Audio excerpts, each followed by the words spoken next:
Good morning, my students of class 9. How are you? I hope you are doing well in your homes. So, welcome back today. Today we are going to start the chapter. This is not the new chapter. We are going to finish. We are going to continue the chapter, the second chapter of your civics syllabus. What is democracy and why democracy? We are going to study this. इससे पहले वाली classes में हम लोगों ने जो कुछ भी पढ़ाया, ठीक है, वो शायद तुम लोगों को थोड़ा तेजी में हो सकता है, बहुत सारे पॉइंट्स जो हैं इस चैप्टर के नहीं भी समझ में आए हों, लेकिन जितने भी क्लासेस हुए हैं इस चैप्टर से related, that were more than enough for you, ठीक है। तो आज हम लोग इस चैप्टर की शुरुआत करने वाले हैं। शुरुआत तो ऐसे कर चुका हूं मैं, लेकिन फॉर अ बेटर वे, जितने सारे लोग हो, तुम लोग सारे लोगों को तीनों सेक्शंस को ये चैप्टर अच्छे से समझ में आए, इसलिए आज से ये चैप्टर जो है मैं थोड़ा डिटेल में पढ़ाऊंगा, जिससे थोड़ा रिवीजन भी कर हो जाएगा। तुम्हारे पिछले वाले क्लासेस में जो कुछ भी मैंने तुम लोगों को पढ़ाया है उससे रिलेटेड बहुत सारे पॉइंट्स जो हैं, जो चीज़ें बहुत सारे लोगों को बहुत सारी चीज़ें, बहुत सारे पॉइंट्स नहीं समझ में आए होंगे। तो आज हम लोग बहुत सारे जो पुराने जो पॉइंट्स थे उन सारी चीज़ों को लेके इस चैप्टर को एक नई शुरुआत करेंगे, ठीक है। और ज़रूरी पॉइंट्स जो हम लोगों ने पढ़े हैं। चैप्टर की शुरुआत होती है डेमोक्रेसी से, ठीक है। What is democracy? है क्या डेमोक्रेसी? सबसे पहले डेमोक्रेसी के बारे में जानने से पहले डेमोक्रेसी है क्या और डेमोक्रेसी क्यों है, ये हम लोगों को बताया गया था। शुरुआत हम लोगों की चैप्टर की ऐसे ही होती है। डेमोक्रेसी है क्या? पिछले चैप्टर्स में जैसा कि तुम लोगों ने लास्ट चैप्टर जो पढ़ा था, democracy in the contemporary world, तो तुमने देखा कि दुनिया में किस तरीके से making and unmaking of democracy हुआ है, ठीक है। कहीं डिक्टेटरशिप से डेमोक्रेसी आता है, कहीं डेमोक्रेसी से फिर से वापस चला जाता है, पूरा का पूरा रूल जो है वो डिक्टेटरशिप के पास। तो ऐसे making and unmaking of democracy, जैसे कि हम लोगों ने एग्जांपल पढ़े थे, चिले का एग्जांपल पढ़ा था हम लोगों ने, म्यांमार का एग्जांपल सबसे बड़ा एग्जांपल था म्यांमार का। इसके अलावा हम लोगों ने पोलैंड की कहानी पढ़ी थी कि कैसे एक ही पार्टी, वन पार्टी रूल पूरे पोलैंड पे कब्जा कर सकती है और कैसे किसी और देश का दबदबा की वजह से कोई दूसरे देश की पूरी पॉलिटिक्स पे असर हो सकता है। तो वो थी पोलैंड की कहानी। अब डेमोक्रेसी है क्या भाई?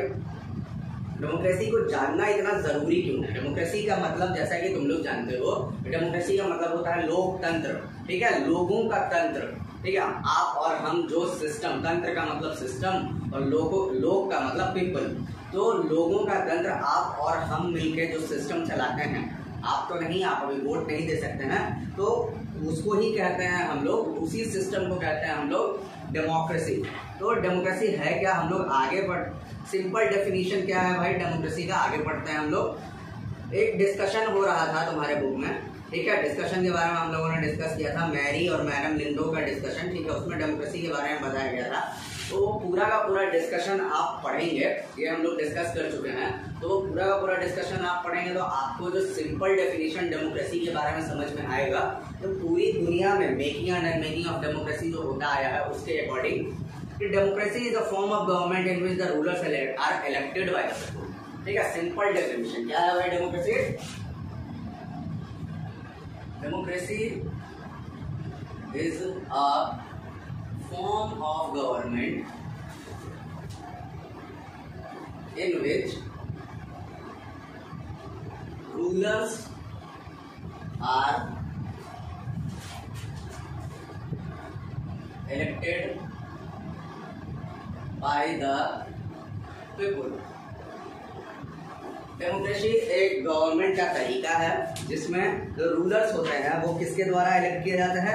लोगों के द्वारा। सिंपल डेफिनेशन डेमोक्रेसी का इतना सा है। This is the useful starting point. इसको यूजफुल स्टार्टिंग पॉइंट के तौर पर माना जा सकता है। This definition allows us to separate democracy from other forms of government that are clearly non democratic. तो इस डेफिनेशन से हम लोगों को एक साफ एक चीज तो पता चलती है कि दूसरा जो भी फॉर्म ऑफ गवर्नमेंट है, जैसे कि और कौन सा फॉर्म ऑफ गवर्नमेंट दुनिया में हम लोग जानते हैं?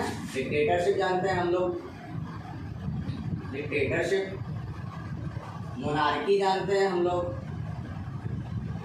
ठीक है, जो तुम लोगों ने पढ़ा है। कॉन्स्टिट्यूशनल मोनार्क जानते हैं हम लोग, कॉन्स्टिट्यूशनल मोनार्क, कॉन्स्टिट्यूशनल मोनार्की। तो ये तीन तरह की चीजें हम लोग जानते हैं। ये तीन फॉर्म ऑफ गवर्नमेंट जो है, ये फॉर्म ऑफ गवर्नमेंट है तीन तरह का, और किसके अलावा? डेमोक्रेसी के अलावा। तो हम लोग ये कह सकते हैं इस डेफिनेशन से कि डेमोक्रेसी एक ऐसा फॉर्म ऑफ गवर्नमेंट है जिसमें जो लोग हैं वो लोगों के द्वारा चुन के आते हैं, जो रूलर्स होते हैं, राज करने वाले। डिक्टेटरशिप में ऐसा कुछ नहीं होता, तुम्हें पता है बहुत अच्छे से। डिक्टेटरशिप में एक डोमिनेटिंग, एक डिक्टेटरशिप किसको कहते हैं, तानाशाही। कोई एक आदमी अपना तानाशाह तरीके से किसी भी कंट्री पे जो कब्जा कर लेता है और अपने मनमौजी, अपने मन मुताबिक पूरा का पूरा तंत्र चलाता है, उसको डिक्टेटरशिप कहते हैं। मोनार्की आप लोग जानते हैं, राजा और रानी का वंशवाद जिसको कहा जाता है। और कॉन्स्टिट्यूशनल मोनार्की, कॉन्स्टिट्यूशनल मोनार्की उसको कहते हैं जो कि राजा रानी भी होता है और प्रधानमंत्री वगैरह लोग, प्रेसिडेंट वगैरह भी होते हैं, जैसे कि कॉन्स्टिट्यूशनल मोनार्की ब्रिटेन में है। ब्रिटेन इसका सबसे बड़ा एग्जांपल है जो हमेशा से कॉन्स्टिट्यूशनल मोनार्क रहा है। तो इस तीनों तरह के फॉर्म में जो पूरा सिस्टम है वो लोगों के द्वारा टोटली इलेक्टेड नहीं होता है, ठीक है। तो इस डेफिनेशन से कम हम लोग ये कह सकते हैं कि इन तीनों से डेमोक्रेसी बिल्कुल अलग है, ठीक है। अब फीचर्स ऑफ डेमोक्रेसी हम लोग पढ़े थे। अब डेमोक्रेसी के बारे में तो जान लिया हम लोगों ने। फीचर्स क्या है भाई, खूबियां कुछ तो होंगी, खूबियां डेमोक्रेसी की खूबियां, ये हम लोग पिछले क्लास में हम लोग इसको बहुत अच्छे से पढ़े, लेकिन फिर भी let's recall the main basic features of the democracy. क्या क्या जो बेसिक फीचर्स हैं डेमोक्रेसी के, let's recall them. Okay, democracy is a form of government in which the rulers are elected by the people. ये हम लोग जानते हैं, डेमोक्रेसी एक फॉर्म ऑफ गवर्नमेंट है जिसमें rulers are elected by the people. पहला, who are the rulers in the definition. ये रूलर्स हैं कौन, ये जो है जो रूलर्स हैं, ये रूलर्स हैं कौन भाई, हु आर दीज रूलर्स। आखिर कहीं से तो रूलर्स आए होंगे ना। अगर डेमोक्रेसी एक ऐसा सिस्टम है जहाँ पे रूलर्स लोगों के द्वारा चुन के आते हैं, तो ये रूलर्स होते कौन है, कौन है ये लोग। So let's discuss that, who are these rulers, which officials must be elected for the government to be called democracy। कौन से ऐसे ऑफिशियल्स हैं, ये सब सवाल हैं डेमोक्रेसी के अंदर। कौन से ऐसे ऑफिशियल हैं जिनको इतना हक है गवर्नमेंट में, जो डेमोक्रेसी कहलाते हैं, जो डेमोक्रेसी के तंत्र कहलाते हैं। which decisions may be taken by non-elected officials in a democracy। और जो चुन के नहीं आते हैं जो ऑफिशियल, ठीक है, बहुत सारे ऐसे ऑफिशियल होते हैं डेमोक्रेसी में जो चुन के नहीं आते हैं, तो वो कौन कौन सा डिसीजन ले सकते हैं, और जो चुन के आते हैं जो लोग, वो कौन कौन सा डिसीजन ले सकते हैं। दोनों में बहुत खासा फर्क है, ठीक है। ये पहला से दूसरा, ये सब सवाल है पहले फीचर्स ऑफ डेमोक्रेसी के। What kind of election constitutes of democratic election. Next point क्या है कि किस तरह का इलेक्शन होना चाहिए डेमोक्रेसी में। इलेक्शन होता है अगर भाई, तो इलेक्शन किस तरह, ये सब सवाल है जो इस चैप्टर में हम लोग डील करने वाले हैं, ठीक है। यही सब सवाल का जवाब जो है वो डेमोक्रेसी की खूबियों को बताएगा आप लोगों को, ठीक है। तो किस तरह का इलेक्शन होना चाहिए, कंडीशन कैसा होना चाहिए इलेक्शन के समय पे, ठीक है। अगर कोई इलेक्शन हो रहा है तो तुमको पता है कि इलेक्शन में बहुत ज्यादा धांधली भी होती है, बहुत सारे देशों में होती है, पहले हमारे यहाँ भी होती थी। तो वैसा कौन सा कंडीशन होना चाहिए जिसमें किसी भी तरह का इलेक्शन के समय पे कोई धांधली ना हो सके, ये सब सवाल। Who are the people who can elect the rulers and get elected as rulers, ठीक है। कौन वो लोग होते हैं जो वोट किया करते हैं, ठीक है, और जो चुन के आते हैं वो लोग कौन होते हैं डेमोक्रेसी में, ये सारे सवाल। Should this include every citizen on equal basis. क्या इसमें जो वोटिंग का जो सिस्टम होता है, इसमें देश के हर एक सिटीजन को, हर एक नागरिक को क्या इक्वल बेसिस पे ये देखना चाहिए, क्या ये इक्वल बेसिस पे हो सकता है, सबको इक्वल राइट्स दिया जा सकता है डेमोक्रेसी के अंदर, ये सवाल। क्या ना democracy deny some citizens this right. क्या डेमोक्रेसी कुछ सिटीजंस को ये वोट देने वाले अधिकार के राइट्स जो हैं वो मना कर सकते हैं, ठीक है। इससे मना भी क्या हो सकता है ऐसा कुछ। इसके अलावा finally what kind of a form of government is democracy. और जो सरकार जो बन के आएगी डेमोक्रेसी के अंदर, वो किस तरह की सरकार होगी डेमोक्रेसी में। Can elected rulers do what ever they want in the democracy. क्या जो चुन के आता है नेता वो जो चाहे वो कर सकता है, ये सारे सवाल, ठीक है। और must democratic government function with some limits. या फिर कोई डेमोक्रेटिक गवर्नमेंट जो होती है उसके कुछ लिमिट्स होते हैं, अगर वो काम करेगा तो वो अपने इतने लिमिट में ही काम करेगा, अनलिमिटेड किसी तरह कोई डिसीजन नहीं ले सकता है, ये सब सवाल। इसके अलावा is it necessary for democracy to respect more rights to of the citizens. या डेमोक्रेसी का ये हक बनता है, डेमोक्रेसी को इतनी ताकत है कि सिटीजंस के राइट्स को वो प्रोटेक्ट करे। बिल्कुल भाई। So major decisions by elected leaders, कुछ एग्जांपल्स दे रहे हैं, ठीक है। यहाँ पे कुछ डिसीजंस जो इलेक्टेड लीडर्स ने लिया था, जैसे कि major decisions In Pakistan, General Pervez Musharraf led a military coup in October 1999 to overthrow democratically elected government and declared himself the chief executive of the country. Pakistan में जनरल परवेज मुशर्रफ ने क्या किया था 1999 में, ये कहानी मैं आप लोगों को सुना चुका हूँ। जो डेमोक्रेटिकली इलेक्टेड गवर्नमेंट, जो जनता के द्वारा जो चुन के जो सरकार आई थी पाकिस्तान में, नवाज शरीफ की सरकार थी वो, जनाब नवाज शरीफ की सरकार को जनरल परवेज मुशर्रफ ने गिरा दिया, ठीक है। और उस समय वो सेना के जनरल थे, उन्होंने देश में डिक्टेटरशिप ला दिया और अपने आप को चीफ एग्जीक्यूटिव ऑफिसर के तौर पर पाकिस्तान में डिक्लेयर कर दिया, ठीक है। 1999 की कहानी है ये। Later this changed his designation to president, and in 2002 held a referendum in the country that granted him a 5-year extension. Pakistan media, human rights organization and democracy activists said that the referendum was based. बाद में उन्होंने अपने आप को president घोषित कर दिया कुछ ही दिनों के बाद। 2002 में उन्होंने एक रेफरेंडम लाया, ठीक है। रेफरेंडम का मतलब मैं आप लोगों को बता चुका हूँ। रेफरेंडम का मतलब होता है जब जनता से सवाल की जाती है। ये हम लोगों ने देखा है, ये हम लोगों ने पढ़ा है। किस कहानी का हिस्सा था ये चिले की कहानी का हिस्सा था, ठीक है। रेफरेंडम आया था, ठीक है। तो चिले में जिस तरीके से रेफरेंडम आया था कुछ सालों में, पिनोशे की सरकार में जो रेफरेंडम आया था, आई नो कि तुम लोग जो है ये भूल चुके होगे, थोड़ा इतने दिन हो गए ना, तो बहुत सारी चीजें तुम लोगों के दिमाग से निकल गई होंगी, I know that. But referendum होता क्या है, तो जनता से पूछा जाता है कि आप जो गवर्नमेंट जो चल रही है, क्या आप इस गवर्नमेंट से खुश हैं या खुश नहीं है। और अगर खुश नहीं है then you have to give your opinion, कि आप खुश नहीं है तो आप किस तरह की सरकार चाहते हैं। तो रेफरेंडम आया, लेकिन पाकिस्तान की मीडिया ने और पाकिस्तान की न्यूज एजेंसीज ने उन्होंने कहा कि रेफरेंडम जो है, उनका कहना ये था कि रेफरेंडम जो है वो माल प्रैक्टिसेस, गलत हरकतों पे, गलत तरीके से रेफरेंडम लाया गया है, ठीक है। एंड वो गलत है, झूठा है ये।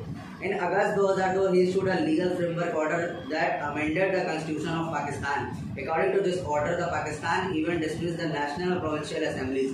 The work of the civilian cabinet of the is supervised by National Security Council, which dominated the military officers. 2002 में उन्होंने किया गया, जनरल परवेज मुशर्रफ ने, कि उन्होंने पूरा का पूरा एक कानून बदल के रख दिया पाकिस्तान के अंदर, ठीक है। कानून ये बदला उन्होंने, अमेंड कर दिया। अमेंडमेंट का मतलब होता है कि कॉन्स्टिट्यूशन में बदलाव लाना थोड़ा सा, ठीक है। तो उन्होंने कानून क्या बदल के रख दिया कि वो जब चाहे तब, खुद तो वो प्रेसिडेंट बन गए थे, लेकिन जब चाहे तब वो देश में प्रधानमंत्री और प्रधान या फिर छोटे मोटे स्टेट्स के जो असेंबलीज हैं, किसी भी असेंबली को वो गिरा सकते हैं, किसी भी असेंबली को नल डिक्लेयर कर सकते हैं। ये उन्होंने कानून लाया।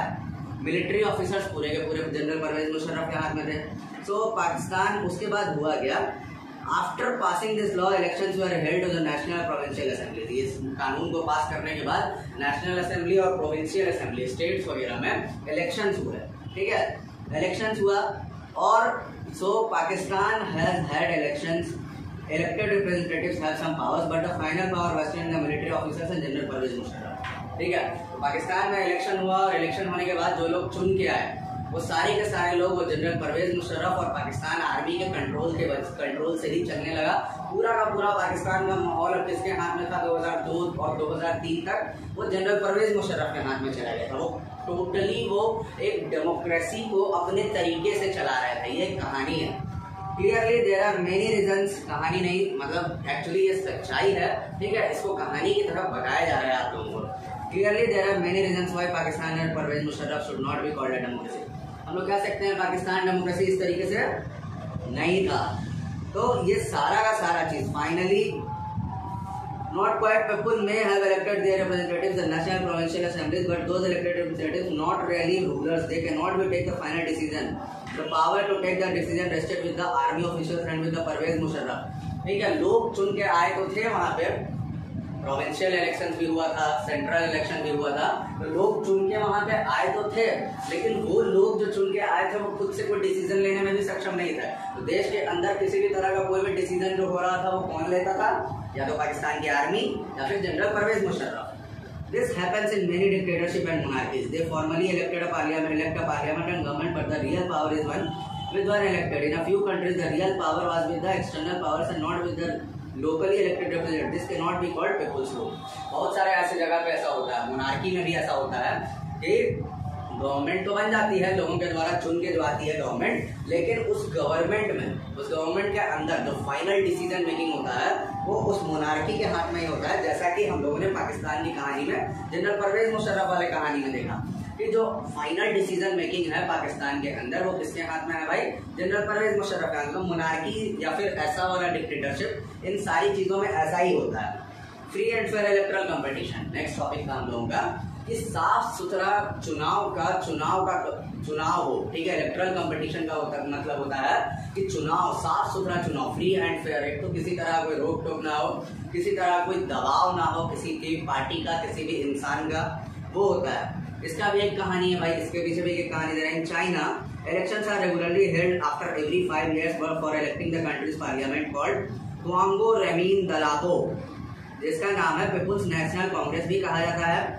The People's National Congress has the power to appoint the president of the country, ठीक है भाई। चाइना में हर 5 साल का इलेक्शन होता है, नेशनल असेंबली होता है, नेशनल कांग्रेस नाम है चाइना का, उसके पार्लियामेंट का, और उसको वो इलेक्शन होता है किसके लिए भाई, प्रेसिडेंट के लिए, चाइना के प्रेसिडेंट के लिए, जो हमारे अभी फिलहाल शी जिनपिंग है।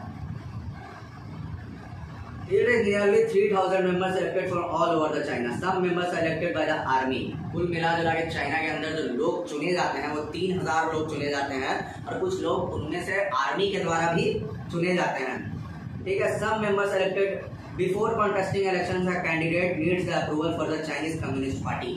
और पूरा का पूरा कॉन्स्टिट्यूशन के अंदर अगर किसी को भी 3,000 लोगों को अगर चुनना है तो वो पूरे के पूरे लोग जो हैं वो किस पार्टी के होते हैं, किसके अप्रूवल से वो खड़े होते हैं इलेक्शंस में, चाइनीज कम्युनिस्ट पार्टी। जैसा कि मैंने तुम लोगों को बताया था कि चाइना में पिछले 70 सालों से किसकी सरकार है, कम्युनिस्ट पार्टी की सरकार है। तो कम्युनिस्ट पार्टी के बिना अलाउंस के, बिना मदद किए या फिर बिना उनकी मर्जी के कोई भी वहां पे खड़ा नहीं हो सकता है। Only those who are members of the Chinese Communist Party or allowed to contest elections held in 2002-3. The government is always formed by the Communist Party. और सरकार जो बनती है वो हमेशा कम्युनिस्ट पार्टी की ही बनती है। Since the independence in 1930, Mexico hold elections after every 6 years to elect its president. The country has never been under a military or dictatorship, but until 2000, every election was won by a party called PRI। Mexico की बात कर रहे हैं हम लोग यहाँ पे, ठीक है। 1930 में मेक्सिको को आज़ादी मिली स्पेन से, ठीक है। 1930 के बाद से मेक्सिको जो कंट्री है, मेक्सिको कंट्री में हर 6 साल का अपने प्रेसिडेंट को चुनने के लिए इलेक्शन होता है, लेकिन पिछले सालों से हर साल, ठीक है, तो क्या है 2000 तक किसी भी कंट्री के अंदर किसी भी तरह कोई डिक्टेटरशिप या फिर कोई मिलिट्री रूल मेक्सिको के अंदर कभी नहीं आया था। और इलेक्शन जो भी होता था वहां पे, वो इलेक्शन सिर्फ एक ही पार्टी जीतती थी 1930 से लेकर अभी तक। PRI नाम था उसका, ठीक है, Institutional Revolutionary Party. Opposition parties did contest elections but never managed to win. The PRI has known for use many dirty tricks to win elections. Opposition होता था मेक्सिको में, लेकिन जो रूलिंग पार्टी है वो इतने बुरे तरीके से, ये सब पूरी कहानियां तुम लोगों को ये इसलिए बताई जा रही है कि इस कहानियों से तुम लोगों को पता चलेगा कि असली डेमोक्रेसी होता क्या है। तो ऑपोजिशन होता तो है मेक्सिको में, लेकिन उस ऑपोजिशन का कोई मतलब नहीं बनता था, क्योंकि विनिंग जो रूलिंग पार्टी है मेक्सिको के अंदर वो गलत तरीके से, किसी भी तरीके से वो सरकार बनाने में सक्षम है, और वो सरकार बनाती ही है, उसको कोई रोका नहीं जा सकता था वहां पर। Okay, all those who were employed in the government officers had to attend this party meetings. Teachers and government schools used to force parents to vote for PRI. ठीक है, पूरा का पूरा वहाँ पे माहौल प्रभावित था वहाँ पे मेक्सिको में। आज भी होगा कि वहाँ पे टीचर्स, स्टूडेंट्स, ठीक है, गवर्नमेंट ऑफिसर्स, गवर्नमेंट के लिए काम करने वाले लोग, देश की पूरी जनता को PRI के लिए वोट देने के लिए मजबूर करते हैं, ये लोग करते थे। मीडिया जो है लार्जली इन सब ऑपोजिशन के क्रिटिसिज्म को इग्नोर कर देती थी। ऑपोजिशन है तो ऑपोजिशन भी तो आवाज उठाता होगा, लेकिन मीडिया उनकी आवाजों को दबा देती थी, उनकी आवाजों को बिल्कुल नहीं उठाया जाता था। Communist the PRI spent a large sum of money in the campaign for its candidates.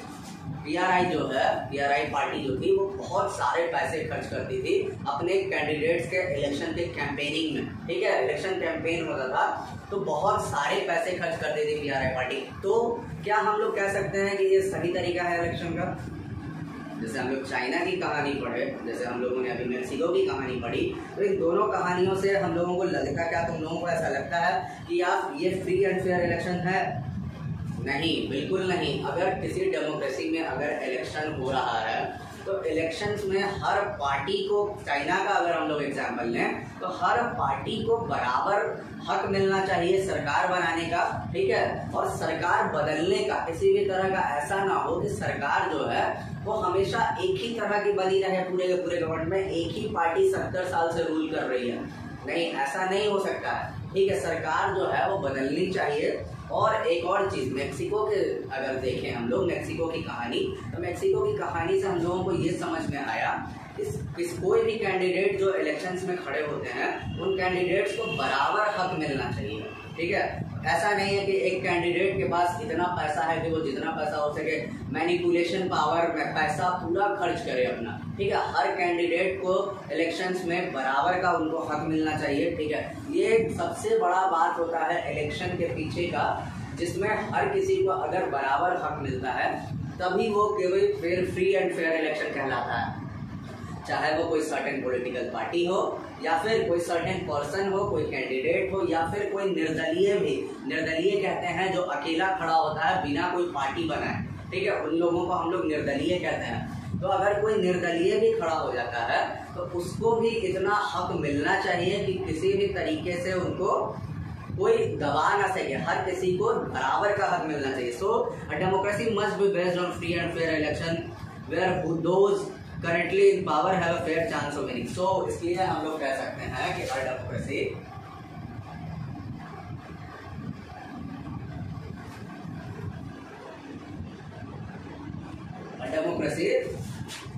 must be based on a free and fair election. Must be based on a free and fair election. Must be based on free and fair election where those currently in power, where those currently in power have a fair chance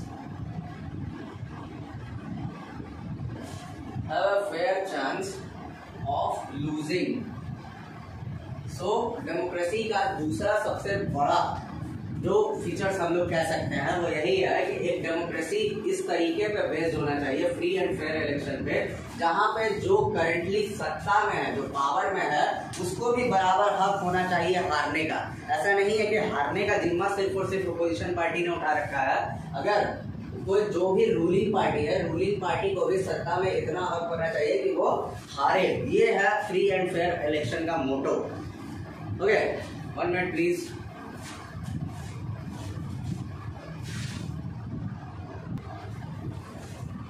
So class, this is the second point of a democracy must be based on free and fair election where those currently in power has a fair chance of losing. जो currently power में है उसको भी हारने का उसको हक होना चाहिए। बिल्कुल, जो ऑपोजिशन में है पार्टी वो भी, उसको भी जीतना बहुत मायने रखता है। Next point we are going to study 1 person 1 vote 1 value. हर इंसान देश के अंदर जो भी लोग हो, ठीक है, चाहे वो मेल हो, फीमेल हो या फिर ट्रांसजेंडर हो, तो हर इंसान को उसके वोट का अधिकार मिलना चाहिए और हर वोट का एक वैल्यू होना चाहिए देश के अंदर। Earlier we read about how the struggle of democracy was linked to the demand for universal adult franchise. The principle has now come to be accepted almost all over the world. ठीक है, हम लोगों ने ये पढ़ा था last के chapters में कि डेमोक्रेसी का मतलब ही होता है कि हर किसी को वोटिंग का अधिकार मिलना चाहिए, और यूनिवर्सल एडल्ट फ्रेंचाइज का मतलब भी यही होता है। और आज के डेट में लगभग दुनिया की हर कंट्री में लोग इस चीज को एक्सेप्ट करने लगे हैं, जानते हैं कि अगर किसी भी अगर कोई डेमोक्रेटिक कंट्री है तो उस डेमोक्रेटिक कंट्री के अंदर फ्री एंड फेयर इलेक्शन का हक लोगों को होना चाहिए। ठीक है, हर जगह होता है ये। Until 2015 in Saudi Arabia, women did not have the right to vote. Saudi Arabia में, सऊदी अरेबिया की कंट्री है, गल्फ कंट्री, सऊदी अरेबिया में 2015 तक वहाँ की महिलाओं को वोटिंग करने का अधिकार नहीं था। ठीक है, वहाँ की महिलाएं 2015 से पहले वोट नहीं किया करती थी। एस्टोनिया एक कंट्री है, Estonia has made its citizenship rules in such a way that people belonging to the Russian minority find it difficult to get the right to vote. Estonia ने अपने सिटीजनशिप को इतना, सिटीजनशिप जो जनता के लिए, जो आम जनता के लिए, जो नागरिकता के लिए जो कानून होता है, उसको इतना इस तरीके से बनाया गया है कि जो रशिया के माइनॉरिटी लोग हैं उनको राइट टू वोट का अधिकार नहीं मिला है। ये सब एग्जांपल्स हैं दूसरे कंट्रीज में। तो Estonia, in Fiji the electoral system is such that the vote of the indigenous Fiji has more value than that of the Indian Fiji. जो फिजी एक कंट्री है जापान के बगल में, इलेक्टोरल सिस्टम इस तरीके से बनाया गया है कि जो इंडिजिनस, जो वहाँ के लोग हैं, जो फिजी के, जो शुरू से जिनके बाप दादा लोग, इंडिजिनस का मतलब होता है जिनके पूर्वज फिजी में रहते आए हैं, वही लोगों को वोट का अधिकार मिला है और बाकी लोगों को नहीं मिला है फिजी में। Democracy is based on a fundamental principle of political equality. Democracy जो है किस चीज पे बेस्ड होता है?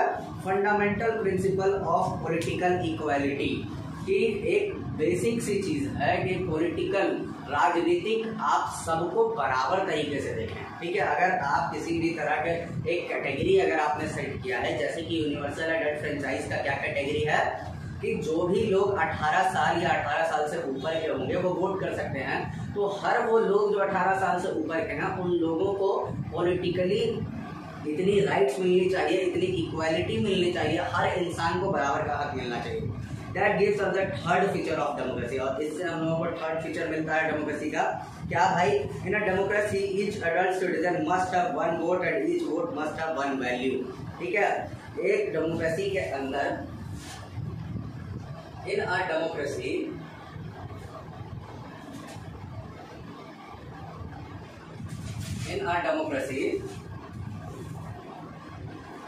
each adult citizen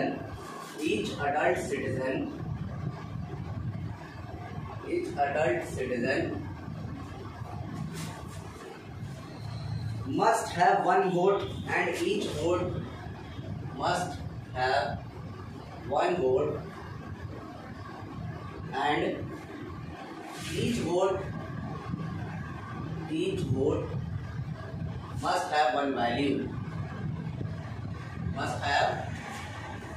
Each vote must have one value. ठीक है, जैसा कि हम लोगों ने इसके बारे में डिस्कस किया, अभी जस्ट हम लोगों ने डिस्कस किया कि डेमोक्रेसी में हर एक सिटीजन को, हर एक एडल्ट सिटीजन को, ठीक है, जो युवा सिटीजन है उनको एक वोट मिलना ही चाहिए एनी हाउ, और हर वोट का एक वैल्यू होना चाहिए डेमोक्रेसी में। ठीक है, ऐसा नहीं है कि किसी के वोट का ज्यादा वैल्यू होना चाहिए या किसी के वोट का कम वैल्यू होना चाहिए। So this is your third feature of democracy. ठीक है, ये 3 फीचर्स ऑफ डेमोक्रेसी हम लोग अभी तक जाने हैं डेमोक्रेसी में। एक चीज मैं आप लोगों को कहूंगा कि मैं जो भी बोर्ड्स पे लिखता हूँ, ठीक है, वीडियोस में जो भी बोर्ड्स पे मैं लिखता हूँ, नोट्स के अलावा, ठीक है, ऐसे तो मैं आप लोगों को नोट्स प्रोवाइड करता हूँ, बट नोट्स के अलावा वीडियोस में, ठीक है, ये फीचर्स हैं, फीचर्स ऑफ डेमोक्रेसी। क्या है भाई? ये फीचर्स ऑफ डेमोक्रेसी। ठीक है, ये जो भी मैं बोर्ड्स पे लिखता हूँ, ठीक है, चाहे कुछ भी लिखता हूँ मैं बोर्ड्स पे, चाहे ये डिक्टेटरशिप हो, मोनार्की हो, कॉन्स्टिट्यूशनल मोनार्की हो, उन सारी चीजों को आप लोग अपने नोट्स में उतारते जाएं सबसे पहले तो। दूसरी बात कि जब भी मेरी वीडियो शुरू हो आप लोग प्लीज बुक और एक कॉपी और एक पेन, ये 3 चीज हमेशा लेके बैठे क्लास 9th। ठीक है, आप लोगों को ये चीज बहुत क्लियरली समझ जानी चाहिए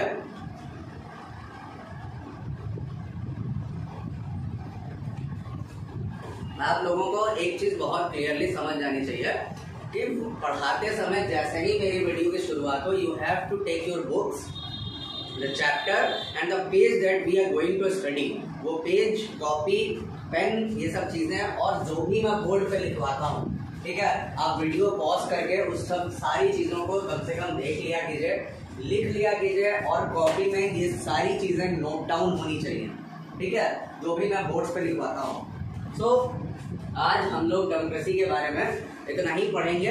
ठीक है, 3 फीचर्स ऑफ डेमोक्रेसी हम लोगों ने जाना, उसके अलावा कुछ कहानियां जानी हम लोग दुनिया में कि किस तरीके से फ्री एंड फेयर इलेक्शंस क्या होता है, हर कहानी से जो भी हम लोगों ने फीचर्स पढ़ा, जो भी हम लोगों ने डेमोक्रेसी की खूबियां पढ़ी, उन सारी खूबियों से रिलेटेड हम लोगों ने एक कहानी पढ़ी दुनिया में डेमोक्रेसी का, ठीक है। और ये सारी की सारी चीजें, जितनी भी कहानियां हैं, जितनी भी इंसिडेंट्स, जितनी भी घटनाएं दुनिया में होती आई हैं, उन घटनाओं से ही फीचर्स ऑफ डेमोक्रेसी निकल के आता है, खूबियां। डेमोक्रेसी, लोकतंत्र इतना अच्छा चीज है, ठीक है। और इस अच्छे चीज को, इतनी अच्छी चीज कैसे बनी है, इतनी अच्छी form of government. India is the largest democracy in the world, ठीक है। तो इंडिया इतने सालों तक 1947 से लेके आज तक इस डेमोक्रेसी को इतने अच्छे से हैंडल किया है इंडिया ने, नरिश किया है इंडिया ने। और इंडिया की गवर्नमेंट हमेशा डेमोक्रेटिक वे ऑफ वर्क करती है। तो डेमोक्रेसी इतना अच्छा क्यों है, क्यों इसको इतना अच्छा कहा जाता है, और जो भी खूबियां हैं डेमोक्रेसी की, वो किसी ना किसी कंट्री से तुमको एग्जांपल्स ले लेके समझाया जाएगा, ठीक है। हम लोगों ने पाकिस्तान की कहानी पढ़ी, हम लोगों ने मेक्सिको की कहानी पढ़ी, हम लोगों ने चाइना की कहानी पढ़ी। हर जगह से जो भी कहानियां हम लोगों ने पढ़ी, उन सारी कहानियों से हम लोगों को इन खूबियों के बारे में पता चलता जाएगा। So class, in the next class we will going to study the more features of democracy, ठीक है। अब भाई हम लोगों ने ऐसे तो पढ़ा था, लेकिन उतनी तेजी में तुम लोगों को समझ में नहीं आया हुआ।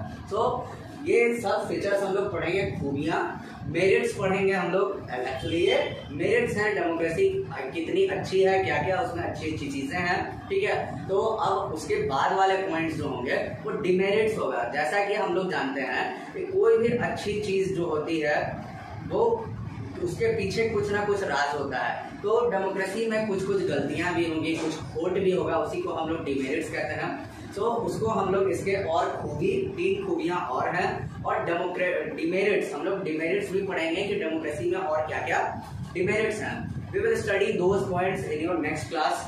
Till then, students, I want you to complete all the notes of every chapter in history also and in civics also. इस बीच में यूनिट टेस्ट का तो हमको नहीं आइडिया है अभी, यूनिट टेस्ट कब से होने वाला है फिर से।